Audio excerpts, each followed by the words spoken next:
اقدامات کر رہی ہے۔ ان کی جانب سے یہ کہا گیا کہ جو فیصلہ آیا ہے 190 ملین پاؤنڈ سے متعلق، ان کی جانب سے یہ کہا گیا کہ اس کو سیاست کی نظر کیا جا رہا ہے۔ جو کیس میں چیدہ نکات جو رکھے گئے ہیں ان کو جا کر پاکستان تحریک انصاف کے رہنما پڑھیں، اس میں کیا لکھا گیا ہے اور کیا فیصلہ آیا ہے۔ ان کی جانب سے مزید یہ بھی کہا گیا کہ ملک بھر میں 20,000 سے زائد جو مدارس ہیں وہ رجسٹر ہیں۔ سینٹ اجلاس اس وقت جاری ہے۔ عرفان صدیقی کی جانب سے اظہار خیال کیا گیا۔ ان کی جانب سے یہ کہا گیا کہ ملک بھر میں تقریباً 20,000 مدارس رجسٹر ہیں اور اس پر مزید جو ہے حکومت اقدامات بھی کر رہی ہے۔ 190 ملین پاؤنڈ کیس کا فیصلہ آیا ہے بانی پی ٹی آئی کے خلاف۔ ان کی جانب سے یہ کہا گیا کہ پاکستان تحریک انصاف کے جو رہنما ہیں وہ اس کیس کو سیاست کی نظر کرنا چاہ رہے ہیں۔ کیس جو آیا ہے اس کو جا کر پڑھیں۔ ایک پیش کرے 41 sir. It is moved that the House may discuss extremely low pressure of gas in various areas of Balochistan, especially Quetta city. Sir, جیسا کہ میں اور آپ جانتے ہیں کہ سردیوں کا موسم ہے اور سردیوں کے موسم میں وفاقی وزیر اطلاعات عطا اللہ تارڑ کہتے ہیں کہ وزیراعظم نے 8 فروری کو یوم تعمیر و ترقی منانے کا اعلان کیا ہے۔ ملک کی معیشت کے حوالے سے اچھی خبریں آ رہی ہیں۔ ملک میں معاشی استحکام آ رہا ہے، سیاسی استحکام بھی آئے گا اور سیاست سمیت ہر جگہ سپورٹس مین سپرٹ کا مظاہرہ ہونا چاہیے۔ وہ اسلام آباد میں میڈیا سے گفتگو کر رہے تھے۔ اکانومی کے حوالے سے اچھی خبریں آ رہی ہیں اور مہنگائی کم ہو رہی ہے، ہمارا انٹرسٹ ریٹ نیچے جا رہا ہے، دنیا کے بہترین جو مالیاتی ادارے ہیں پاکستان پہ اعتماد کا اظہار کر رہے ہیں، سٹاک مارکیٹ دن بدن اوپر جا رہی ہے۔ تو وزیر اعظم صاحب نے جو 8 فروری آنے والا ہے اس کو یوم تعمیر و ترقی کے طور پہ منانے کا اعلان کیا ہے۔ دیکھیں سپورٹس مین اسپرٹ تو ہر جگہ ہونی چاہیے اور ہر فیلڈ میں سپورٹس مین اسپرٹ کے ساتھ ساتھ بڑے دل کا مظاہرہ بھی کرنا چاہیے۔ تو میں تو اس بات کا قائل ہوں کہ سپورٹس مین اسپرٹ سے ہی چیزیں آگے چلتی ہیں۔ تو ایک دوسرے کے ساتھ ایک رواداری اور ایک اچھے رویوں کی ہم ایک توقع رکھتے ہیں کہ وہ ہر جگہ پہ ہونے چاہیے اور تلخیاں ختم ہونی چاہیے اور کھیل کے میدان ہوں، سیاست ہو، ہر جگہ پہ اس کو فروغ ملنا چاہیے۔ اور الحمدللہ اب ہم چیمپئنز ٹرافی ہوسٹ کرنے جا رہے ہیں۔ تو میں سمجھتا ہوں کہ چیمپئنز ٹرافی کا پاکستان میں ہونا اتنے عرصے کے بعد ایک بڑا ٹورنامنٹ ہے، یہ ہماری خوش نصیبی ہے اور رونقیں لوٹ آئیں گی ہمارے کرکٹ گراؤنڈ میں۔ علیبہ خان کہتے ہیں کہ بانی پی ٹی آئی نے واضح کیا ہے کہ کوئی ڈیل نہیں کروں گا، اپنے کیسز کا خود سامنا کروں گا۔ بانی پی ٹی آئی نے کمیٹی کو 2 مطالبات پر بات کرنے کا کہا۔ سپریم کورٹ ججز کا کمیشن بنایا جائے، 9 مئی اور 26 نومبر واقعات کی غیر جانبدارانہ تحقیقات کی جائیں۔ میں کوئی ڈیل نہیں کروں گا، اپنے کیسز کا میں خود سامنا کروں گا۔ حکومت کی کمیٹی کے ساتھ بات چیت کر رہی ہے۔ عمران خان نے کہا کہ اس کمیٹی کی ذمہ داری بڑی واضح ہے، ان کو 2 مطالبات کے لیے بات کرنے کا کہا گیا ہے۔ ایک کہ 3 سپریم کورٹ کے ججز کی کمیٹی بنائی جائے جن کا کام ہے کہ 9 مئی اور 26 نومبر کے جو واقعات ہیں ان کی غیر جانبدارانہ تحقیقات کریں۔ دوسرا جو ان کا مطالبہ ہے کہ جو آپ نے سارے قید میں بے گناہ لوگوں کو رکھا ہوا ہے، جن کے اوپر ٹارچر ہوئے ہیں، جن کے اوپر ظلم ہو رہا ہے، آپ ان کو رہا کریں۔ عمران خان خود چاہتے تھے کہ یہ ہائی کورٹ میں کیس لے کر جائیں۔ نومنتخب امریکی صدر ڈونلڈ ٹرمپ کی حلف برداری کی تقریب سے متعلق آپ کو اپڈیٹ کریں تو واشنگٹن ڈی سی سے ڈونلڈ ٹرمپ اپنے گھر سے چرچ کی جانب روانہ ہو رہے ہیں۔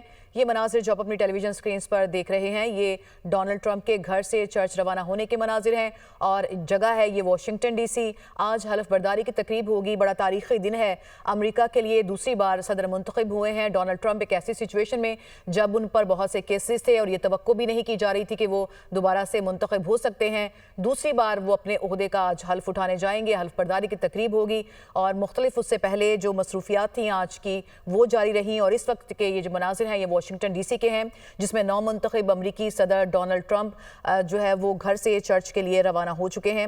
آپ کو بتائیں کہ واشنگٹن ڈی سی میں جو تاریخی سینٹ جان چرچ ہے اس میں ایک دعائیہ تقریب بھی ہوگی اور جس کے بعد وائٹ ہاؤس میں چائے کا اہتمام کیا جائے گا۔ اس طرح کی جو آج مختلف جو چیزیں پلان کی گئی ہیں ان کی حلف برداری کے لیے اس سے متعلق آپ کو اپڈیٹ کر رہے ہیں۔ اور یہ مناظر جو آپ دیکھ رہے ہیں یہ ڈونلڈ ٹرمپ کے چرچ پہنچنے کے ہیں۔ تو نامنتخب امریکی صدر ڈونلڈ ٹرمپ اپنی حلف برداری کے سلسلے میں آپ کو اپڈیٹ ان کے کر رہے ہیں کہ وہ اس وقت چرچ میں پہنچ چکے ہیں۔ واشنگٹن ڈی سی میں وہ اس وقت موجود ہیں، گھر سے روانہ ہوئے تھے کچھ دیر پہلے اور اس وقت وہ چرچ میں پہنچ چکے ہیں۔ اور آپ کو بتائیں کہ آج بڑا تاریخی دن ہے امریکہ کے لیے، سپر پاور امریکہ کے لیے اور صدر ڈونلڈ ٹرمپ کے لیے، جو آج دوسری بار اپنے عہدے کا حلف اٹھانے جا رہے ہیں۔ صدر مملکت آصف علی زرداری سے ایرانی مسلح افواج کے چیف ڈاکٹر محمد باقری کی ملاقات ہوئی۔ ملاقات میں دو طرفہ اہمیت کی امور پر تبادلہ خیال کیا گیا۔ ملاقات میں پاکستان اور ایران کے درمیان دیرینہ اور برادرانہ تعلقات کو اجاگر کیا گیا۔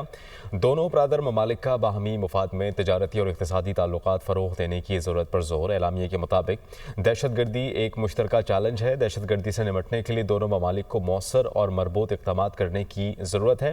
ایرانی مسلح افواج کے چیف آف جنرل اسٹاف نے غزہ اور لبنان پر پاکستان کے موقف کو بھی سراہا۔ وزیر دفاع خواجہ آصف کہتے ہیں کہ اگر بانی پی ٹی آئی کی رہائی کا کوئی مطالبہ آیا تو ملکی مفادات کو سامنے رکھ کر فیصلہ کیا جائے گا۔ داخلی معاملات میں کوئی بیرونی پریشر نہیں لیں گے۔ ہم اپنے اندرونی معاملات میں مداخلت کو برداشت نہیں کریں گے۔ اور پی ٹی آئی کے ساتھ جب مذاکرات شروع ہوئے تو بانی کے خلاف مقدمہ چل رہا تھا۔ بانی نے خود کہا ہوا ہے کہ کیس کا فیصلہ مذاکرات پر اثر انداز نہیں ہوگا۔ مذاکرات جب شروع ہوئے تھے تو اس وقت بھی مقدمہ چل رہا تھا، یا تو یہ ہے کہ مذاکرات شروع ہونے کے بعد کوئی اس میں سے کوئی پیش رفت ہوئی ہو۔ مقدمہ چل رہا تھا، اس میں گواہیاں بھی میرے خیال ہو چکی ہوئی تھیں، وہ بالکل فائنل سٹیج پہ تھا۔